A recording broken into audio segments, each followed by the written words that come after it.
La deuxième question, qu'est-ce qu'elles ont donné? F est continu sur moins 1A avec A strictement à 0. F hyper, montrant que l'intégrale entre moins A jusqu'à A de f de x de dx n'est rien que l'intégrale 2 fois l'intégrale entre 0A de f de x de dx. F est continu sur moins 1A pour intégrer. F hyper, ça veut dire quoi hyper? F hyper, ça veut dire qu'il est symétrique par rapport à l'axe des ordonnées. Ça veut dire que quel que soit x appartient au domaine de f. C'est quoi le domaine de f? C'était f ou soit i en général. Donc quel que soit x appartient à i, il faut que moins x appartienne à i. Donc quel que soit x appartient à i, il faut que moins x appartienne à i. Et quoi? F de moins x, ce n'est rien que f de x. Ça, c'est la signification d'une fonction paire. Ça marche? Alors, montrons que l'intégrale entre moins a jusqu'à a de f de x de dx égale à 2 fois l'intégrale entre 0 a de f de x de dx. Et ça, c'est vraiment facile. On va voir ça géométriquement. Ensuite, on va montrer ça analogiquement. Donc, géométriquement, ça veut dire quoi? Je vais prendre une fonction qui est continue sur moins a et aussi paire. Ça marche? Je prends par exemple, ça, c'est l'axe des abscisses. Et ça, c'est l'axe des ordonnées y. Je prends une fonction qui est continue sur moins a. Voilà, par exemple, ça, c'est moins a. Et voilà par exemple, ça c'est A. Et comme vous remarquez, GA c'est un intervalle symétrique par rapport à l'axe des ordonnées. Ça marche, c'est-à-dire que je peux parler de la parité de F. Alors, qu'est-ce que j'ai? J'ai F ici fonction paire. Ça veut dire que F est symétrique par rapport à quoi? Par rapport à l'axe des ordonnées. Je prends par exemple F, fait comme ça par exemple, il fait comme ça par exemple. Alors, il fait comme ça. Pourquoi? Parce que f est symétrique par rapport à l'axe des ordonnées. Donc je trouve le même graphe ici que là. Par exemple, si f est antisymétrique, il faut trouver le graphe ici en bas. Ça marche? Donc, c'est quoi l'intégrale entre moins a de f de x de dx? C'est cette surface-là. C'est la surface comprise entre l'axe des abscisses si f et les deux asymptotes x égale a et x égale moins a. Voici, je vais continuer. Voici la surface. Si vous remarquez bien, cette surface n'est rien que, ça c'est quoi? Ça c'est 0. Donc cette surface n'est rien que 2 fois cette surface. Alors montrons maintenant que l'intégrale entre moins jusqu'à a de f de x de dx, la surface ici ce n'est rien que double de cette surface-là. C'est-à-dire je prends cette surface, je la multiplie par 2, je trouve la plus grande surface. Montrons ça analytiquement. Alors, je vais commencer de la première, l'intégrale. Donc soit x appartient à moins a. Donc l'intégrale entre moins a jusqu'à a de f de x d de x, ce n'est rien que l'intégrale entre moins a jusqu'à, puisque c'est 0, donc il faut introduire le point 0 donc en utilisant la relation de Charles. Donc ça, ce n'est rien que moins a jusqu'à 0 de f de x d de x plus l'intégrale entre 0 jusqu'à a de quoi? De f de x d de x. Quand vous remarquez cette intégrale, j'ai aucun problème avec cette intégrale. L'intégrale entre 0 jusqu'à f de f de x, c'est aucun problème. Mais ici, j'ai un petit problème. J'ai moins a jusqu'à 0. Moi, je cherche à trouver 0 jusqu'à a de f de x plus 0 jusqu'à a de f de x, c'est-à-dire 2 fois 0, l'intégrale jusqu'à 0, l'intégrale de 0 jusqu'à a de f de x de dx. Alors, il faut faire disparaître ceci, trouver, au lieu de l'intégrale entre moins a jusqu'à 0 de f de x, trouver l'intégrale entre 0 a jusqu'à f de x de dx. Moi, qu'est-ce que je sais? Je sais que f de moins x, ce n'est rien que f de x. Donc, ça égale quoi? Donc ça égale quoi? Ça, ce n'est rien que l'intégrale entre moins a jusqu'à 0 de f. Je sais que f de moins x, ce n'est rien que f de x. Donc, au lieu d'écrire f de x, je vais écrire f de moins x. Ça, c'est f de moins x, d de x, plus l'autre intégrale, l'intégrale entre 0 jusqu'à a, de quoi? De f de x, d de x. J'ai aucun problème avec cette intégrale. Ici, j'ai un petit problème au niveau de borne. Donc, on pose quoi? Je vais faire un petit changement de variable. Je vais poser y égale à moins x. Alors, on pose quoi? On pose y égale à moins x. Équivalent à dire si y égale à moins x égale quoi? Équivalent à dire que x, ce n'est rien que moins y. Donc, d de x égale quoi? Je dérive, ce n'est rien que moins dy. Gx varie entre quoi et quoi? Gx varie entre moins a et 0. Donc, ça implique bien y varie entre quoi et quoi? Donc, moins a avec moins, c'est a. Et 0 avec moins, toujours reste 0. Ça marche. Donc ça, ce n'est rien que l'intégrale. Alors mon intégrale de départ, donc l'intégrale entre moins a jusqu'à a de f de x de x, ce n'est rien que l'intégrale entre... J'ai les bornes, donc je vais changer les bornes, donc c'est a jusqu'à 0. Je change la variable, f de moins x, ce n'est rien que f de y, d de y. Je garde cette intégrale, aucun problème avec cette intégrale. C'est l'intégrale entre 0 jusqu'à a de f de x, d de x. Si, par exemple, l'intégrale, et je vais aller chercher l'intégrale, je vais aller chercher une fixe. Il va dire que x est y. Tu as dit que donc, ça, ce n'est rien que quoi? Qu'est-ce que vous remarquez? Si j'ai un petit moins ici, je vais l'écrire ici. Donc, moins d de y. Je fais entrer moins dans les bornes. Je vais trouver ça, ce n'est rien que je vais inverser les bornes. Ça, ce n'est rien que 0 dans A. De quoi? De f. Y, comme je vous ai dit, c'est une variable miette. Soit j'écris y, soit j'écris z, soit j'écris x, aucun problème. Alors, le problème, c'est au niveau de borne. Mais maintenant, j'ai les bornes que je cherche. J'ai l'intégrale entre 0 et A. Donc, ça, ce n'est rien que f de quoi? Ça, ce n'est rien que f de x, d de x, plus l'intégrale aussi 0 jusqu'à A de f de x et d de x. Et ça, ce n'est rien que l'intégrale. Ça, ce n'est rien que l'intégrale entre quoi et quoi? C'est 2, parce que il se répète, donc 2 fois l'intégrale entre 0 jusqu'à A de quoi? De f de x, d de x. Et voilà, j'ai montré que l'intégrale entre moins A jusqu'à A de f de x, d de x, ce n'est rien que l'intégrale, ce n'est rien que 2 fois l'intégrale entre 0 jusqu'à A de quoi? De f de x, d de x. Ça marche? Alors, question numéro 3, si f est continu moins A avec A supérieur strictement 0, mais cette fois f est impair, n'est pas pair, f est impair, montre que l'intégrale entre moins A jusqu'à A de f de x égale 0. C'est-à-dire, si j'ai f une fonction continue et impair, alors l'intégrale entre moins A jusqu'à A de f de x directement c'est 0. Alors, montrons ça. Ça veut dire quoi f est une fonction impair? F est impair, ça veut dire que f est impair équivalent à dire que quel que soit x appartient à I. Dans ce cas-là, ici R, il faut que moins x posté appartienne à I.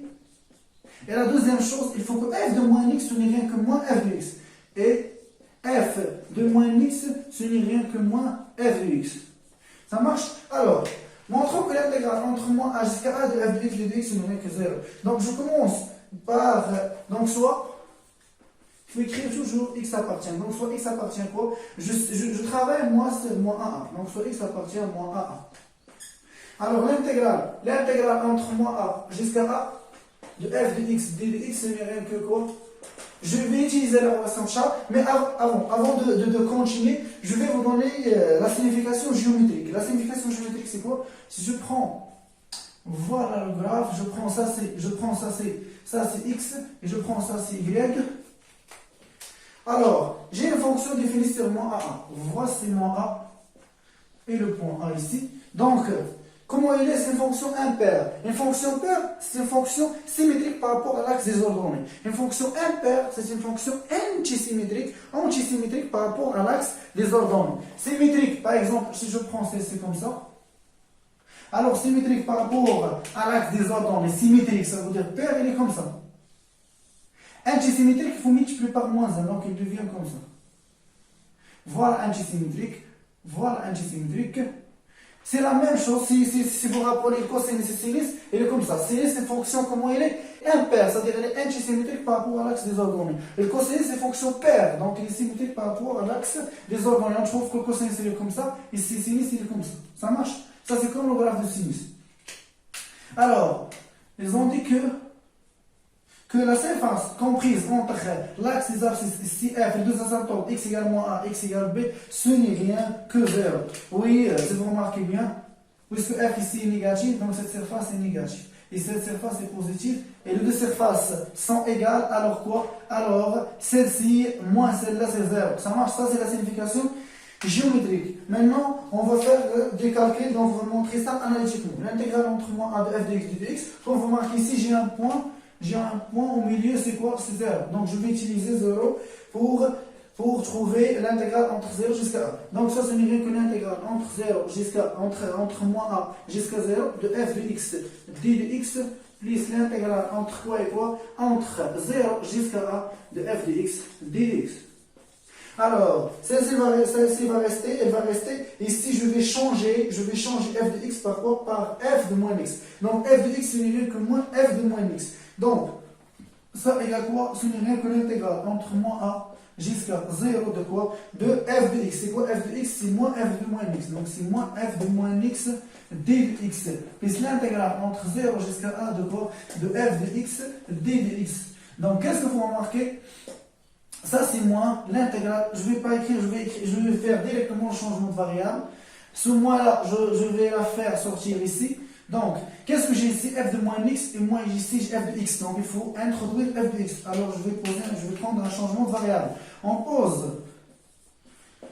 On pose y égale, pour avoir ici x, donc je vais poser y égale moins x. Ça équivaut à dire que x égale moins y. Donc ça implique bien d de x, ce n'est rien que moins d de y. X varie entre quoi et quoi? X varie entre moins a et 0 implique que y varie entre quoi et quoi? Y varie, je remplace x par moins a, c'est a jusqu'à quoi? Jusqu'à 0. Donc cette intégrale, ce n'est rien que l'intégrale entre ces moins ici, il ne faut pas oublier moins, voilà moins, entre moins à 0, c'est-à-dire entre a 0. De quoi? De f de moins x, c'est-à-dire f de y, fois d de x. D de x sur rien que moins d de y. Avec moins, c'est plus d de y. Ça marche? Plus l'intégrale entre 0 jusqu'à a de f de x, d de x. Et qu'est-ce que vous remarquez? Je sais que y c'est une variable miette, donc je peux écrire ça t, je peux écrire ça y, et je peux écrire ça x. Donc je vais écrire x. Donc ça, ce n'est rien que l'intégrale. Si vous remarquez bien, ici j'ai quoi? J'ai les bornes, j'ai a, 0. Et moi ici j'ai quoi? 0, a. Donc je vais inverser les bornes. Quand j'inverse les bornes, vous faire sortir le moins. Donc ça, ce n'est rien que moins. L'intégrale entre 0 jusqu'à a de f, et je vais écrire ici x, d de x. À vous de choisir, soit de prendre x, y, z, c'est pas un problème. Donc f de x, d de x plus l'intégrale entre 0 jusqu'à a, aussi de f de x, d de x. Et qu'est-ce que vous remarquez? J'ai deux intégrales de signe contraire. Donc de signe contraire. Voici c'est moins, voici c'est plus. Donc ceci va simplifier avec l'autre. Qu'est-ce qu'il nous reste? Il nous reste ça égale 0. Et voilà, j'ai montré que l'intégrale entre moins a jusqu'à a de f de x égale 0, si seulement si f est une fonction continue et impaire. Alors, l'intégrale est égale 0. Et voilà, on a montré ceci. Graphiquement, il est clair que l'intégrale est égale 0, parce que cette surface, ce n'est rien que moins cette surface.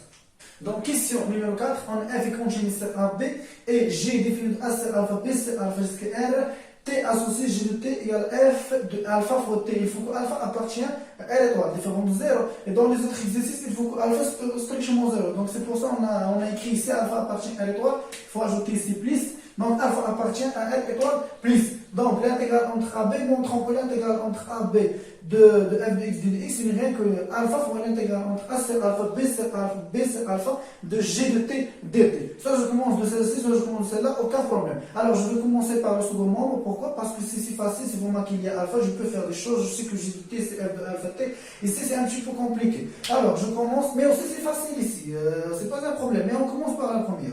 Donc soit t appartient, donc soit t appartient quoi? Soit t appartient à l'intervalle a sur alpha, b sur alpha.